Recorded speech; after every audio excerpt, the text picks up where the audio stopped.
അപ്പോൾ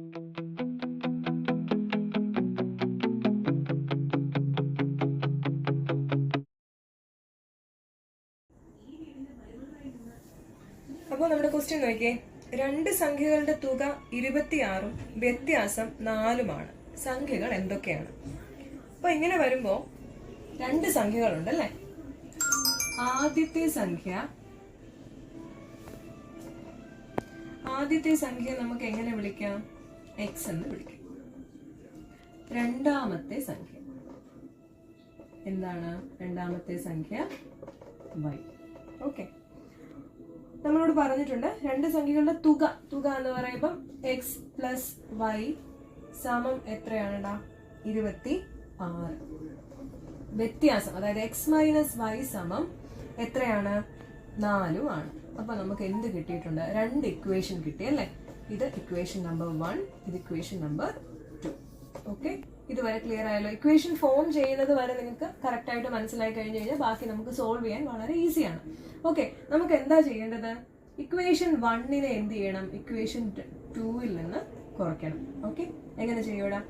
X plus Y is equal to 26 minus X minus Y is equal to 4. എത്ര വരും? 26 minus 4 എത്ര വരും? 22 അല്ലെ? 22 വരും. നോക്കി, ഇവിടെ നിങ്ങൾ തെറ്റിക്കാൻ സാധ്യതയുള്ള ഒരു കാര്യം ഞാൻ പറഞ്ഞുതരാം. വൈ മൈനസ് വൈ 0 അല്ലേ എന്ന് നിങ്ങൾ എഴുതി വെക്കും അല്ലെ? വലിയ തെറ്റാണ്. നോക്കി, വൈ ഇവിടെ വൈ ആണ്, പ്ലസ് വൈ ആണ്. മൈനസ് ഇവിടെ ഒരു മൈനസ് ഉണ്ട്, അത് നിങ്ങൾ ശ്രദ്ധിക്കില്ല. Minus Y. നോക്കിയടാ, വൈ പ്ലസ് വൈ കണ്ടോ? ഈ മൈനസും കൂടെ പ്ലസ് ആയത് കണ്ടോ? വൈ പ്ലസ് വൈ ഇവിടെ എന്ത് വരും? 2y എന്ന് വരും. ഓക്കെ, എക്സ് മൈനസ് എക്സ് എന്തായി പോകൂടാ? 0 ആയി പോകും.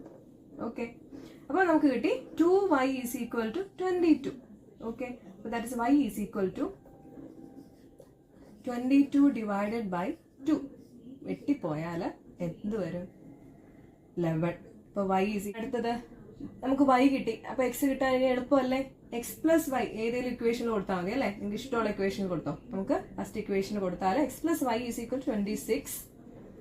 y is equal to 26. X plus വൈയുടെ വാല്യൂ എത്രയാണ് നമുക്ക് വന്നല്ലോ? 11 ഈസ് ഈക്വൽ ടു 26.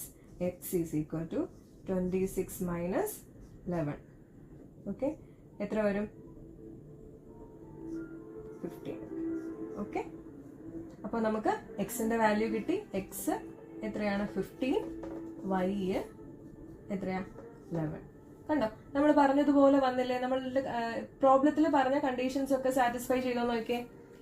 രണ്ട് സംഖ്യകൾ, അതിന്റെ തുക എത്രയാണെന്നാ പറഞ്ഞത്? 26. കണ്ടോ, 15 പ്ലസ് 11 26 വന്നല്ലോ. ഇനി നമ്മളോട് പറഞ്ഞ എന്താ നെക്സ്റ്റ് കണ്ടീഷൻ? എന്താ പറഞ്ഞത്? ഇത് തമ്മിലുള്ള രണ്ട് സംഖ്യകൾ തമ്മിലുള്ള വ്യത്യാസം എത്രയാണെന്നാ പറഞ്ഞത്? 4 അല്ലേ? 15 മൈനസ് 11 4 കിട്ടുന്നില്ലേ? ഓക്കെ, അപ്പൊ നിങ്ങൾ പ്രോബ്ലം ചെയ്ത് കഴിഞ്ഞാൽ നിങ്ങളുടെ ആൻസർ കറക്റ്റ് ആണോ എന്ന് അറിയാൻ എന്ത് ചെയ്ത് നോക്കണം? പറഞ്ഞ ക്രൈറ്റീരിയ അല്ല, അതിൽ തന്നിരിക്കുന്ന കാര്യങ്ങളെല്ലാം സാറ്റിസ്ഫൈ ചെയ്യുന്നുണ്ടോ എന്ന് ചെക്ക് ചെയ്ത് നോക്കണം കേട്ടോ. ഓക്കെ, അപ്പൊ നിങ്ങൾക്ക് എല്ലാം മനസ്സിലായല്ലോ അല്ലെ? പ്രോബ്ലം എല്ലാം ക്ലിയർ ആയല്ലോ? അപ്പൊ നിങ്ങൾ എന്ത് ചെയ്യണം? ഇത് വർക്ക്ഔട്ട് ചെയ്ത് നോക്കണം. എന്തെങ്കിലും ഡൗട്ട് ഉണ്ടെങ്കിൽ നമ്മുടെ താഴെ കമന്റ് സെക്ഷനിൽ ചോദിച്ചാൽ മതി. നമ്മൾ എന്ത് ചെയ്യാം? നമ്മുടെ ടെലിഗ്രാം ചാനലിന്റെ ലിങ്ക് കൂടി എന്ത് ചെയ്തേക്കാം? താഴെ കൊടുത്തേക്കാം. അപ്പൊ എല്ലാവരും നന്നായിട്ട് പഠിക്കുക. ഓക്കെ, നന്നായിട്ട് റിവൈസ് ചെയ്യാം കേട്ടോ. Okay, bye. അപ്പൊ നമുക്ക് അടുത്ത വീഡിയോയിൽ വീണ്ടും കാണാം. Bye by.